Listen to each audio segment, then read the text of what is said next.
Welcome back to the Gaming Ground channel. It's your boy Action Jack, and as you all see, finally, PlayStation has announced the PSVR2 launch date as well as the price.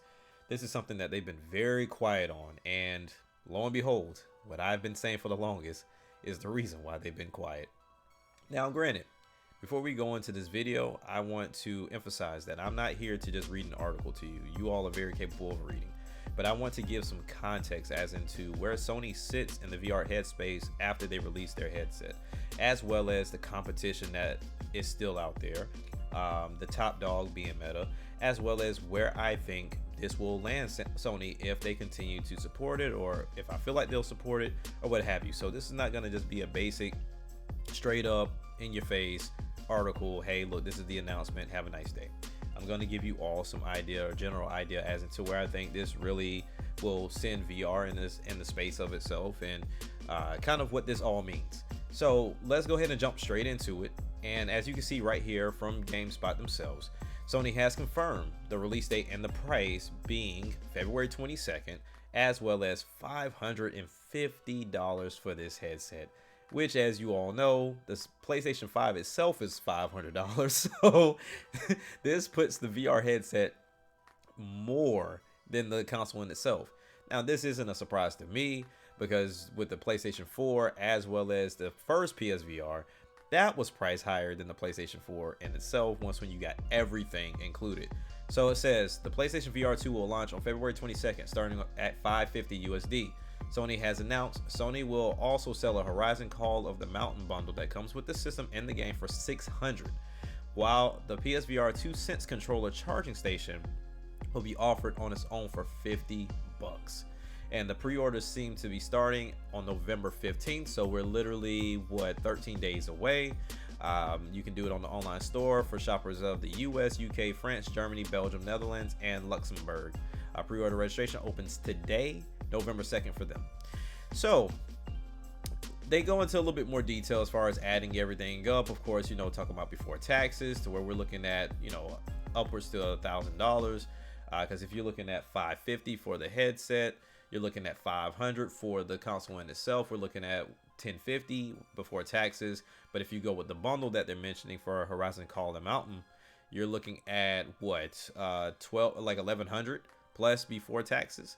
Now, that in itself will get you a game, but that is just one game out of many that's going to be available, right? Then you also have to factor in, just getting the console in itself. Now, it's more available, it's readily available, and you're looking at these different regions that have the price increase. So depending on your region, this may differ as well. So not everyone's prices are going to be the same. So we're going to go into Steam, where you see the Valve Index VR kit. Now with this, you can customize it however you see fit. If you want, the headset, you got both controllers, and you need these two cameras as far as to see your movement, and you also get Half-Life Alyx that comes with it. You're looking at $1,000 right there, right?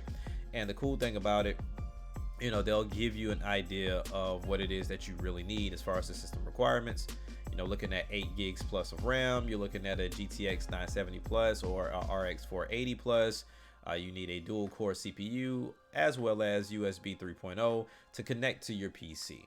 Now, you can piece together whatever you want to as far as your PC hardware, which is always the great thing about it. You don't have to go with a one size fit all situation.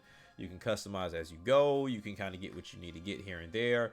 Not to mention that the games themselves have their own recommendations.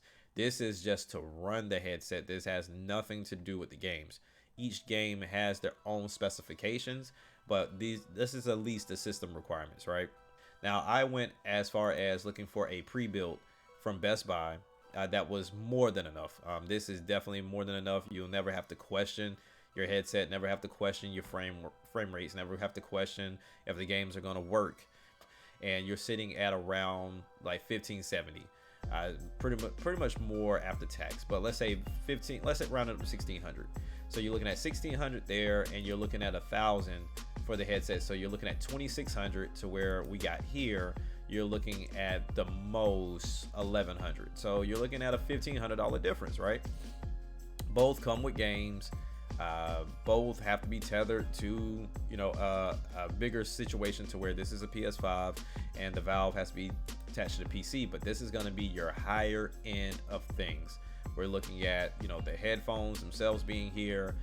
You have the base stations to where they can track your movement. The controllers are amazing, even though they've been reported to be having some durability issues as of late.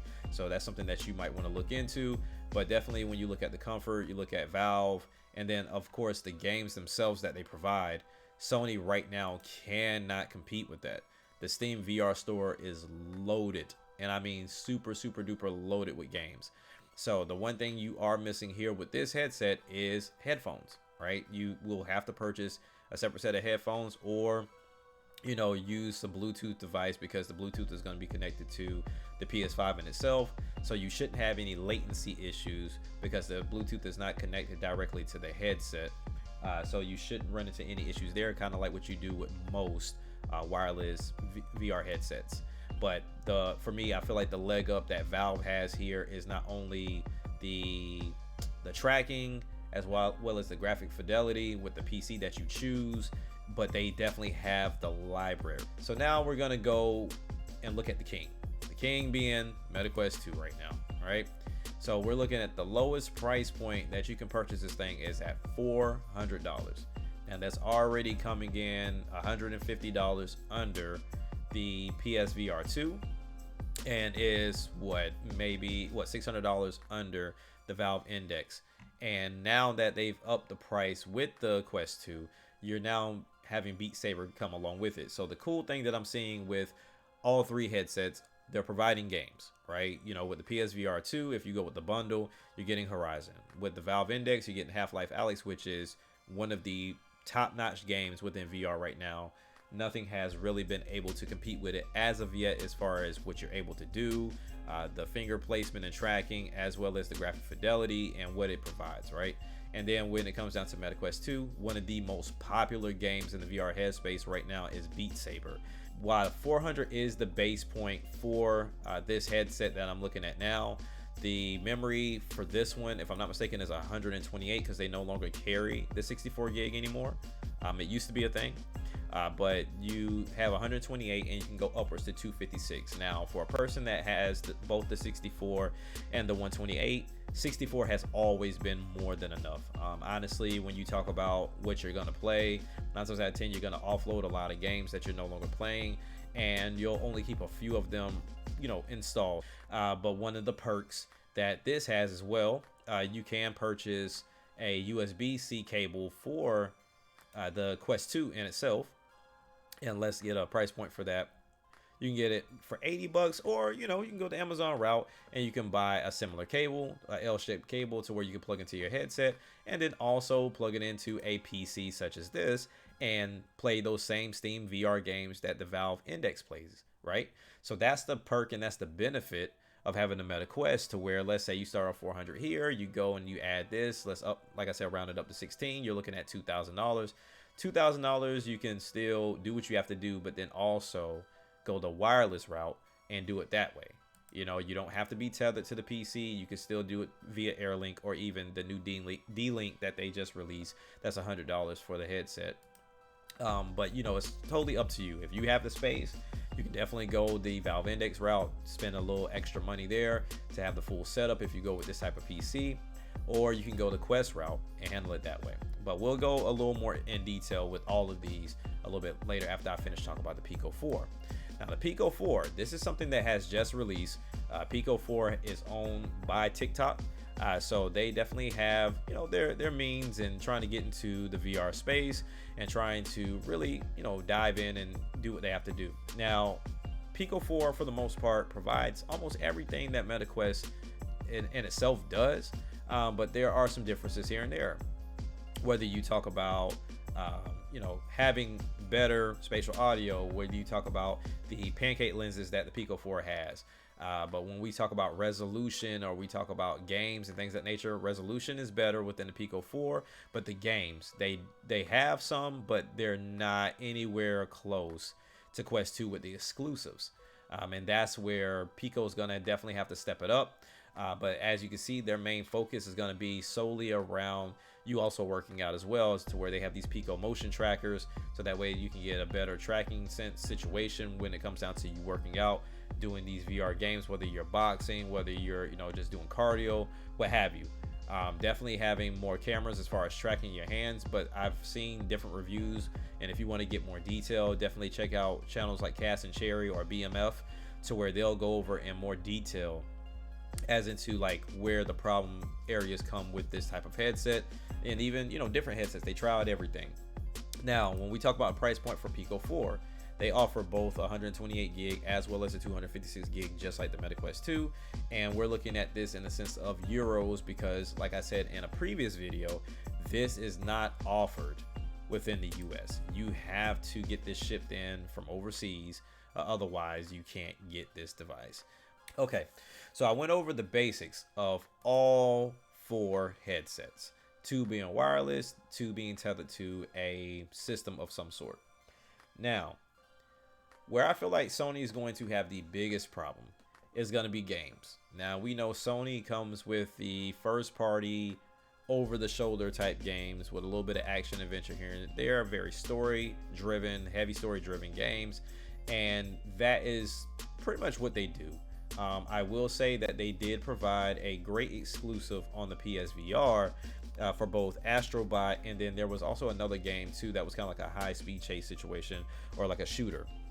But nonetheless, they have to come with the games. They have to be prepared at launch February 22nd with games that cannot be had anywhere else when we talk about exclusivity. So they already mentioned that you're going to get Horizon. Are we going to get anything God of War related? Are we going to get anything Uncharted related? Are we going to get anything in the realm of Bloodborne? Are we going to get anything in the realm of, let's say Resistance? Will it make a comeback?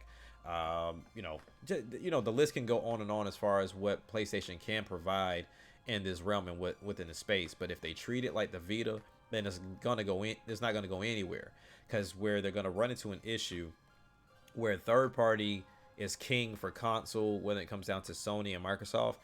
Meta's already eating that. Now you might be saying to yourself, well, Jack, they had a previous headset, and they had third party games on there, and some actually came to PSVR first before it even got the Quest. So why can't they continue that?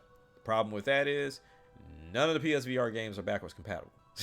So at this point, you don't have the games you've already purchased for the headset that you may currently already own. So you're already in a way out of luck in that regard. You're starting from scratch, and that is a huge problem, to where for Quest 1 owners, their stuff transferred to Quest 2. I don't know why Sony made this decision. I can kind of get a grand idea as into why they did this, but I honestly would have felt like they would have found a workaround to make this happen. Now granted, they may figure this out after hearing a bunch of uproar of people not being able to move on, but VR space is not like console space, so you don't have a lot of people barking and biting at it to have this happen. Sony has to come with the games. They're already in the space to where they're not wireless, so that's already a problem. And I think what they're going to rely on too is some of the gimmicks, if you will, where you have the haptic feedback in the headset as well as in the controllers, and then also having the ability to possibly play your current PS5 games in a certain environment using your PSVR headset, because I know you could do that with the PSVR, the first PSVR, but with VR2, I'm pretty sure they're going to replicate the same thing, but in a better looking environment. It'll probably give you something cool to be around in a similar vein of what MetaQuest does with both big screen as well as if you want to use virtual desktop, right? If we're talking about, okay, we want the best graphics, we want the most games, we want, flexibility, we want the ability to just buy and do whatever we want, this is who they're competing with. You know what I'm saying? So when you're talking about price point, yes, Sony wins out on that price point every step of the way. But when we're talking about tracking, when we're talking about, graphic fidelity, when we're talking about games being available, like that has been shown and proven by the Valve Index. I don't know, how they plan to continue supporting the VR2. The VR, I don't know if it still receives updates. I really don't know how that moves. But ultimately, the biggest issue with both of these, they can give you the best graphics, can give you the most games. but the one thing they cannot compete with is wireless. That's just one thing you cannot do, is compete with wireless. And where that is a big problem, it all comes down to people wanting to take this to a family member's house, people wanting to put these on for parties, people wanting to hurry up and just jump in and play real quick and then take it off, people wanting to just, you know, watch a movie real quick, or do whatever they do in a VR headspace. When it comes down to Quest just provides you with so much more. They have the support, they definitely have the customization, because that's something that people love. When you talk about this headset, everything is together. You're not changing anything with this. You're not getting anything more than this. Same thing with the Valve Index. You're really not taking anything off of this, and you're really not changing too much of anything when it comes down to this headset, because everything is kind of set in place. When it comes down to the Quest 2, this headset can be changed out. We're looking at the products, right? You have covers for your controllers. You different from here and there. You got the inserts if you want the faceplate to be more comfortable, if you want to cover your lenses so they don't get damaged, you have those. You have different faceplates if you wanted to have more breathing space, if you wanted, you know, covers that cover the actual leather that you already have on there, something to make the head strap more comfortable in the back with the padding, different colors as far as the faceplate. You talk about lens inserts so you can get your prescription and put them in there so that way you don't have to wear your glasses. Yeah, I mean, it's just so much you can do with Quest right now. And its customizability, different cases, and also the games are there too, and they will continue to come, as well as the exclusives. Not to mention, like I said before, you can pair this with your PC via wireless or wired and play Steam VR games. Now, when it comes down to Pico's biggest issue, like I said, is the software. I mean, the games are not there quite yet, but they're working. You know, they're brand new, so that's where they're going to be. But they also run into the issue of not being customizable, because that headset is attached to everything. Like, everything is in this headset mixed with, you know, the headset and the strap in itself. So you can't detach this, you can't do anything different with it. If you want to get into customization, that's where you lose out with Pico. Now, I feel like this is getting a little bit long, and it seems like I'm white knighting for the MetaQuest, but if I'm talking about the most bang for your buck, that's gonna be the MetaQuest 2. Like, there's no way around it. There's nothing anybody can say any different from this. So where PlayStation really has to step up in the games, it has to make sure that they have the availability for both the console as well as the VR headset. And they have to make sure that this is accessible and easy for people to navigate, to get in and out of games. Because if you present any front to where I can't do more than just put on this headset and start a game up, you're already failing. You already put yourself in a situation to where you're tied to the living room and you can't really take this anywhere unless you're trying to take the whole system with you. But nonetheless, they've taken customization out of it. The price point is high. The games currently right now are not there, and if the games for that they've already mentioned that will be available, they're already on Quest 2 and they're already playable and probably at a cheaper price point. So Sony has a lot of work to do. Am I looking for it to succeed? For sure. Like, I want every VR headset to succeed, and if I see that VR, like, PlayStation is really putting a lot of effort into it, I will get me another PS5 and this headset. I will do that, you know, because I'm really involved in VR, but I do not like the idea that they may abandon this. For the PS6, can this carry over, or are you going to make another one? Are the games going to be backwards compatible? We're looking at VR in a long-term situation, not a short-term. And Sony has a lot of work to do, especially to catch up with MetaQuest. Hell, they even have a lot of work to catch up with Valve, because that Steam library is ridiculous. The Quest library is ridiculous. The availability is ridiculous. The wirelessness to where I can take this anywhere, you know, and then also have multiple headsets in the same room, and then we can play the same game.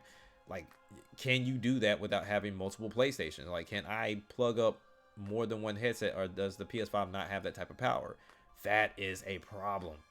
So, but yeah, so let me know your thoughts. Put it down in the comments. Let me know what you all think, or either link up with me on Twitter about it. I definitely post that the video is live over there.